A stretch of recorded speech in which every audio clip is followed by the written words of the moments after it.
Hi everyone, welcome back to the channel, and today we're going to be doing the massive project that I've been advertising on all our socials. This is going to be all about loneliness. Now, I've kindly got a few guests who have agreed to partake in this episode.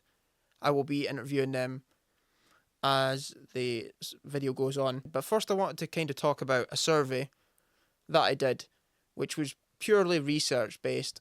I did a survey asking people, do they suffer from loneliness? And what I found was 55% of all responses said yes, they suffered from loneliness.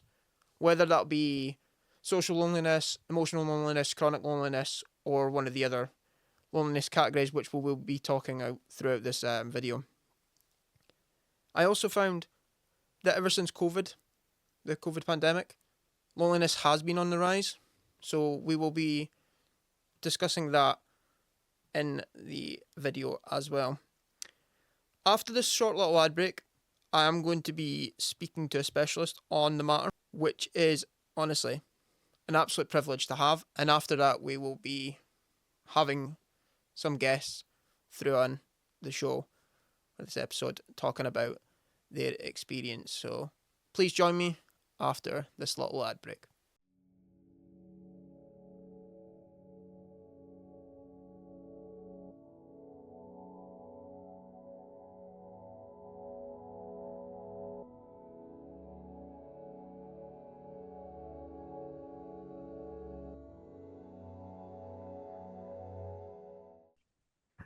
Hello, everyone, and welcome back to the video on loneliness. Now, before the break, I said I would be joined with a very special guest, and I'm very pleased to welcome Antonia from the Campaign to End Loneliness.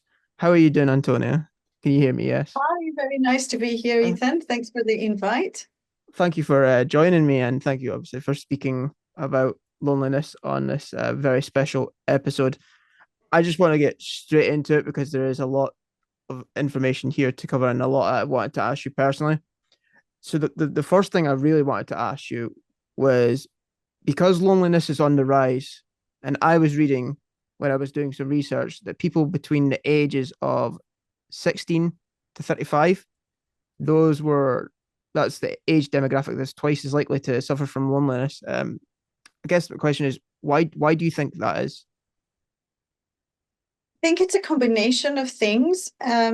So first of all, I think that this particular age group wasn't researched as widely as other age groups. For example, loneliness was predominantly linked with older people in the past. So I suppose one of the obvious reasons is that, this group was largely neglected in loneliness research until quite recently. Um, Another reason, it could be a combination of things again, but COVID-19 certainly had an impact on the way young people's relationships developed, and therefore we see an increase or a rise in loneliness, but also that might be accompanied by kind of lack of opportunities or inability to make these meaningful connections because of COVID-19 being so much part of their lives. So the age group of 16 to, let's say, 25, which is particularly high in loneliness, would have been about 11 to maybe 16 at that point, where social relationships are quite dominant in adolescence life, and so we think that might have an influence on that. And I think a third factor might be that while social media have in some ways helped or facilitated connections between young people, at the same time, it's not always the best space for meaningful relationships to be developed. So it might be very good for networking or keeping in touch and providing that technology to connect people that live far away geographically. But at the same time, it might not give those opportunities for meaningful relationships. And social media has been quite widely researched. And what has been found is that um, a lot of the time, young people know how to use social media quite effectively to connect with others, particularly using video calls, for example, such as the one that we are doing now. For example, our conversation wouldn't have been possible without this platform, the digital platform. But at the same time, it can cause problems into allowing people to make authentic, meaningful relationships online. It's interesting that you actually mentioned the COVID pandemic there, because ever since the pandemic actual hit, loneliness has seen a major increase over like all age groups. In fact, and even though, like you said, we are connected through like digitally, people across the world at all times, many people still feel, feel lonely. They feel alone. So what's your take on that? Is it simply because there is, maybe because there's too much of it? Is it because we're not getting that face to face connection? Is it something along those lines? Well, I think it's quite interesting that you ask this, because that kind of nice lends me the opportunity to talk a little bit about the size of the network that someone has and that relationship to loneliness. So although loneliness and isolation or network size are correlated, they are not the same thing. So you can have a very big network, a very large network, social network that is either online or offline. It works differently online and offline, but it doesn't mean that within that large network that you don't feel lonely and isolated. It's crucial to say that loneliness is an experience, and it's quite a subjective experience. So it's something that, sorry, it's quite an objective experience. It's not something that can be easily described. It's sometimes, yes, of course, we have measures of loneliness, but there is a very nuanced approach to loneliness. So people will experience it in different ways. But what is really important to say is that it's different to social isolation. So the fact that someone is among people and has a very large network doesn't necessarily mean that they are connected with these people in a meaningful way. So this perception that I have a big network, but I'm not understood, for example, or I'm not supported in a meaningful way, this is what creates experiences of loneliness. So although, like you say, through COVID, we were digitally connected, that again goes back to how meaningful are these relationships? What do people gain from that? How does that constitute a barrier to feeling lonely? That actually ties perfectly to my next question, which is the actual categories of loneliness. Now, when I was researching into loneliness, I found five major ones that I want to kind of tackle in this episode. The first one that I really came across that was quite evident, you actually mentioned it there, is the social loneliness. So could you tell me a little bit about social loneliness? Like, what is it, and how does it affect people? So there is what we call social loneliness, which is effectively social isolation. So social loneliness means that we don't have a big social network. Hi, my name is Mia, and this is my story. Mia, what is it like living with social loneliness? It's very tiring, I'd have to say. Like, it's just you don't feel like you have any reason to go outside or go talk to people, do anything really. If you can, could you describe your experience in your social circle? For example, do you think it's maybe because external factors such as shyness that you maybe feel socially alone or socially disconnected? Definitely shyness has a lot to do with it, especially overthinking. Like when I'm talking to someone or when I start getting passionate about something, I think, wait, am I annoying this person by getting very excited over what I'm talking about? Or just different little factors. You just overthink it. You think, nah, then they're not gonna like me. I shouldn't bother. Social isolation and social loneliness are the same thing, right? It's the number of people that you come in contact with, and it's a measurable it's a number, let's put it this way. It's the number of people that I talk to. It's the number of people in my neighborhood, in my family, in my own house, in my village, in my town, in my university, whatever that number is. So when we say social loneliness, it means that number is quite small. So I feel lonely because I don't have enough of that.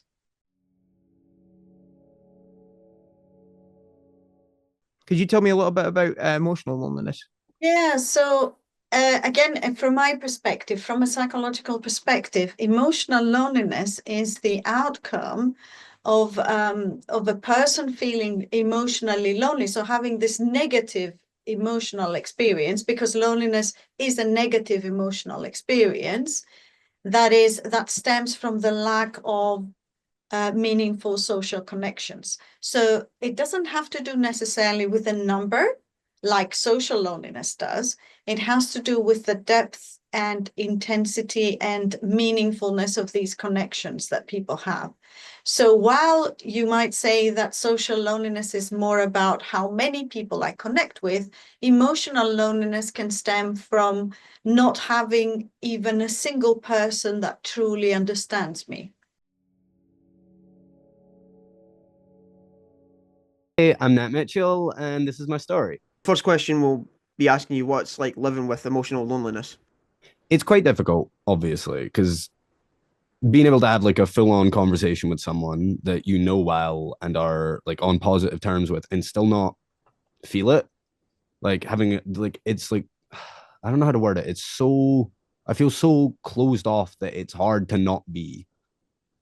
A lot of the time, I'm very much just I don't care about things. I'm either like, hey, cool, or I don't really give my time. Sorry, I don't really give myself time to do like, oh, this hurt me. Oh, I need to work through this. Oh, like the sort of. It makes it difficult to deal with things normally. I'm very much just a push through things sort of people rather than a sit and think about it sort of people. And sometimes it can be really isolating to be trying to push through a problem when everybody else wants to sit and think it over, because I just don't know how to do that.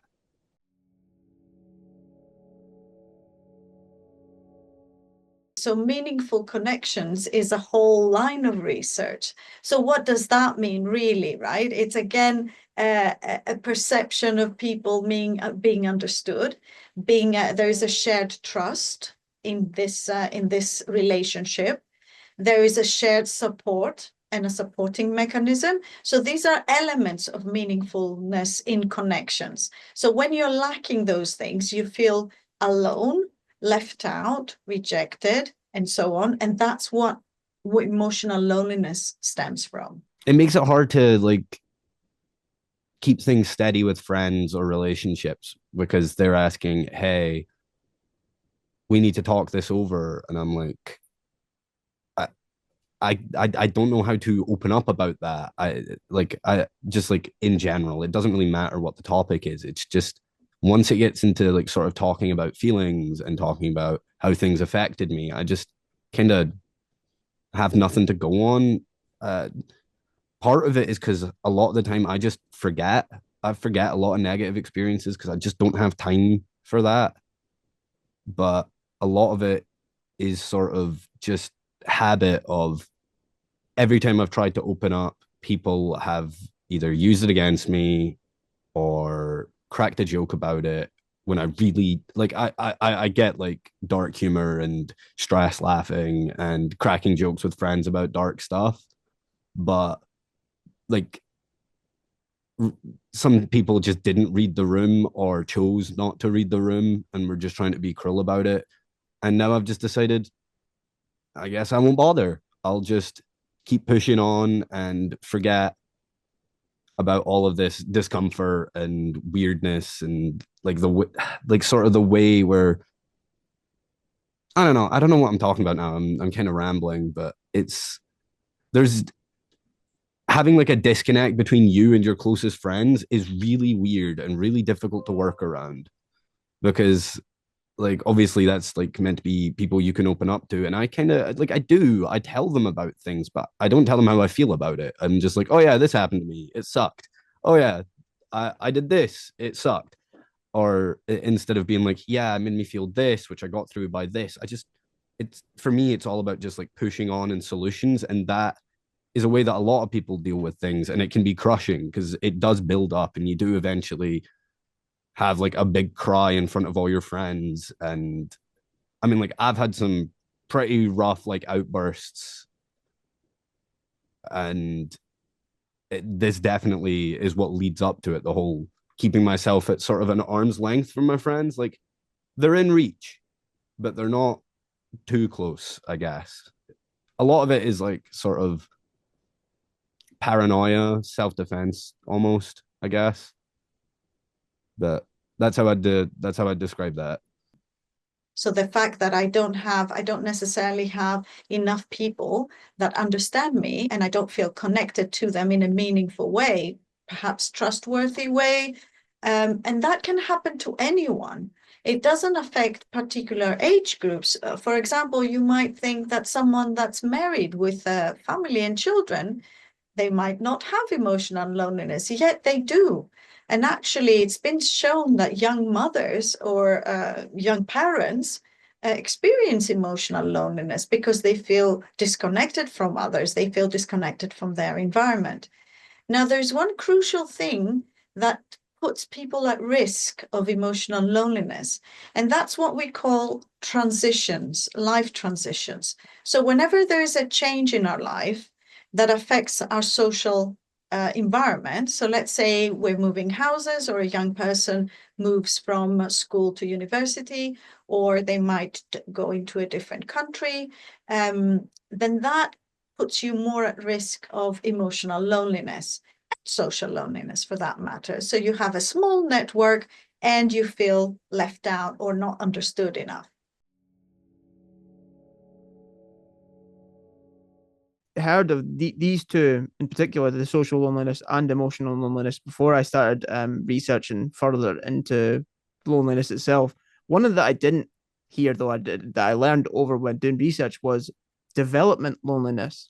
I never actually heard of this one. Could you talk to me a little bit about that one? Yeah, well, I think that's more recent, a more recent way of looking at how, sort of touching upon how changes in our lives, the development of our lives kind of might coincide with feelings of loneliness.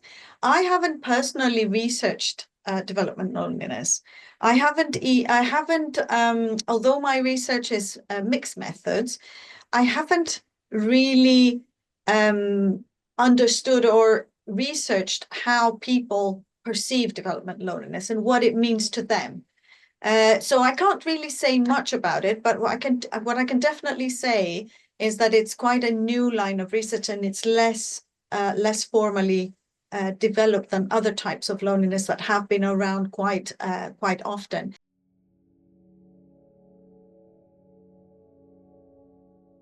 Hi, I'm Stephanie, and I suffer from developmental loneliness, and this is my story.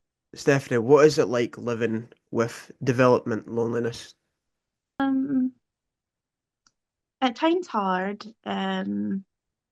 because um, because it's really hard to get your viewpoint across. I think with with this type of loneliness, it's your emotions develop a little bit more slower than people's, and so when that also affects your communication in a way, and you feel kind of at times isolated in a way from everybody else, because you feel like if you're speaking but they're not listening, and then it kind of like makes you even feel more lonely, um and stuff. It's a hard feeling to describe at times what it can be, because it can hit you in any type of random moment. Like, I could be on my own, and it can just over overtake me. This whoosh of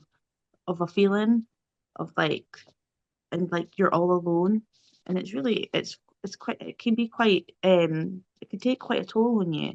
But then it can happen when you're in a room full of people, or even when you're talking to someone, like one on one, and so it's a bit of like a roller coaster at times with it.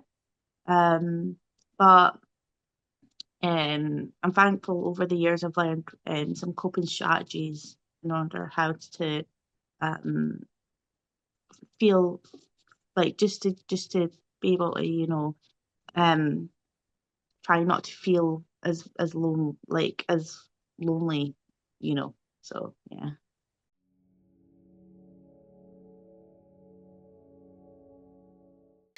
Alongside existential loneliness, for example, right? Existential loneliness is another type of loneliness that's been quite widely mentioned, not as often maybe as emotional and social loneliness, but again, it links to the fact that we are alone in this world, that we have this, we go through life and we effectively come and go alone. So therefore, that creates a sense of loneliness. Which links a lot to other existential questions like, what is my goal in life? Who am I? Where am I going? What have I achieved?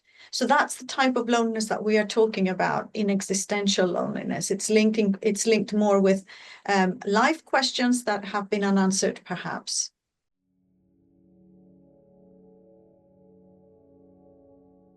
Hi, I'm Ari, and I suffer from existential loneliness. What is it like living with existential loneliness? I don't notice it a bunch anymore, but definitely as a child, I had a lot of dark times, like coping with it, because it was so different from everyone else around me. Like, no one else around me was suffering from it, and it was a lot to suffer with by myself. And it definitely showed in my childhood.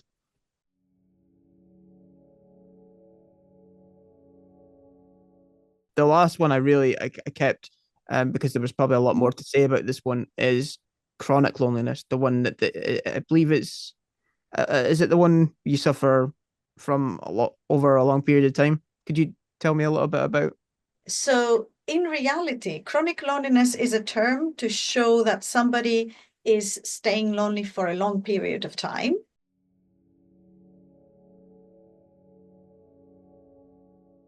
Hi, I'm Devin McQuaid, and I suffer with chronic loneliness. And this is my story.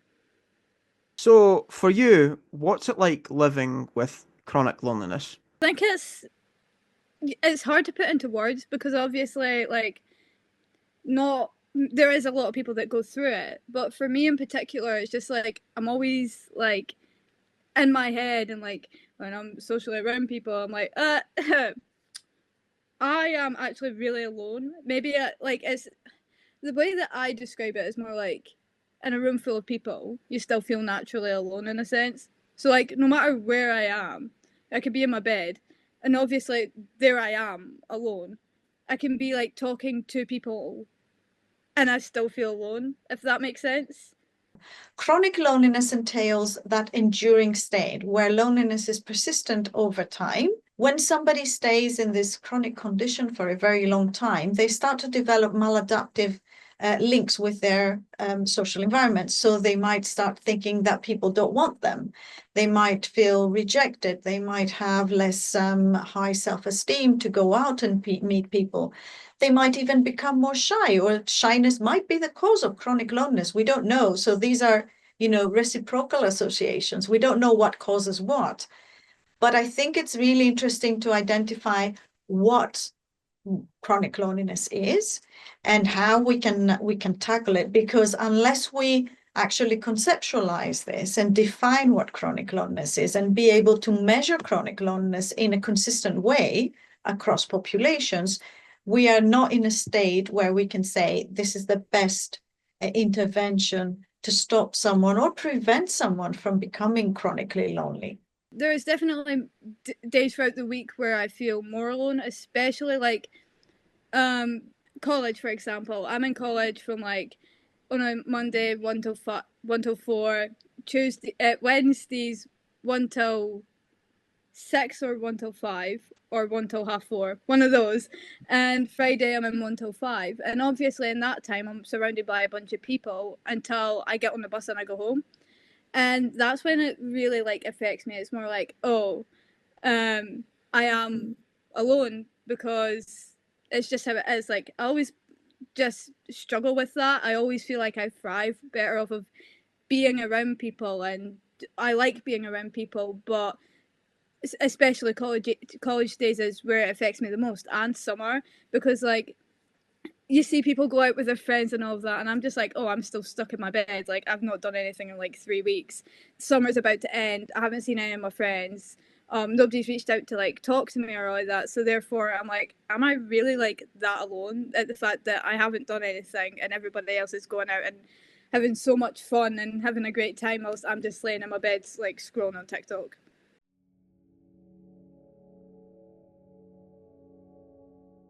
I do have a very uplifting message, actually, and I think that message comes both from the mission of the Campaign to End Loneliness, but also from the upcoming Loneliness Awareness Week, which is the second week of June. That starts the week commencing the 9th of June. Now, our mission and our vision is not to tell a doom story or a clinical, medicalized story of loneliness. Quite the contrary. The Campaign to End Loneliness advocates that loneliness is a very normal experience for everybody. And if you ask 100,000 people or every single person in the UK, they definitely know what we are talking about, because everyone will have experienced loneliness at some point in their lives. And the key message here is that you're obviously not alone, not at all. I think there is a very small minority of people where loneliness does become problematic when it's very long lasting and enduring and so on. But other forms of loneliness, whether they are social, emotional, existential, they are part of normal life. And we should have loneliness, because actually it's an experience or a feeling that motivates us to connect with others. Imagine a world where we didn't have this sense of loneliness. Then we wouldn't have this kind of negative emotional experience where we're driven to connect with others and make friends, right? So I think it's a very, very adaptive mechanism to have. And I think that everybody should be aware of that. More crucially, we're the Campaign to End Loneliness. Our mission is to reduce stigma around loneliness. And together with Marmalade Trust, who is kind of leading Loneliness Awareness Week activities this year, and every year actually, our message today, this year, is meeting loneliness together. So meeting loneliness together is the key message that we're sending out. In order to ensure that everybody talks about loneliness, that everybody meets loneliness together, that loneliness is not about the individual. We are going beyond the individual. It's nobody's fault. It's not a problem that an individual has. It's something that the society has. It's something that goes much beyond people and individual a young person by themselves. Is the way that society is structured, is the way that policies are made, is the way that parks are made. It's about health and safety, being able to move in the natural environment in a safe way, so with lower criminality and so on. So it's part of a much bigger thing. So although we are trying to understand those mechanisms for individuals, like how do they experience loneliness, what is chronic loneliness, how we can prevent it, we are very much aware that this is not an individual's problem at all. It's actually a societal problem. And that's why we are saying that this year we're meeting loneliness together, because as advocates of the Campaign to End Loneliness, we feel that this is the way to go forward. And actually the Campaign to End Loneliness might be an inappropriate term, really. We don't want to end loneliness at all. We want to be able to manage problematic or harmful loneliness. And we want to meet loneliness together, actually, in the space and in society, in communities, in minority groups, in groups that are more at risk of loneliness, and so on. So I hope I hope my message is a bit more positive than our initial discussion about the types of loneliness and how it's linked to other mental health issues, maybe. I think that is a beautiful way and a beautiful message to end sort of this interview. Obviously, I can't thank you enough for taking the time to speak to me today to conduct this interview with me. It's actually been a privilege. I've learned a lot more than I did researching when I was going through. So I just got basic descriptions of certain things. You've given me a lot more detail that I could possibly have asked for. So again, thank you so much for your time. Thank you for your positive message at the end. It was extremely beautiful. And yeah, I do hope you take care of yourself, and I hope everyone listening takes care of themselves. And I will again continue to do my part to help raise awareness on loneliness and continue my uplifting positive stuff on the side as well. So thank you very much, Antonia. Thank you for having me. It's been a pleasure to meet you and a pleasure to talk about this. And just remember, we're meeting loneliness together this year. So reducing stigma is the start for everything that we do, I think, around loneliness. So thank you for having me. Thank you very much. Thank you.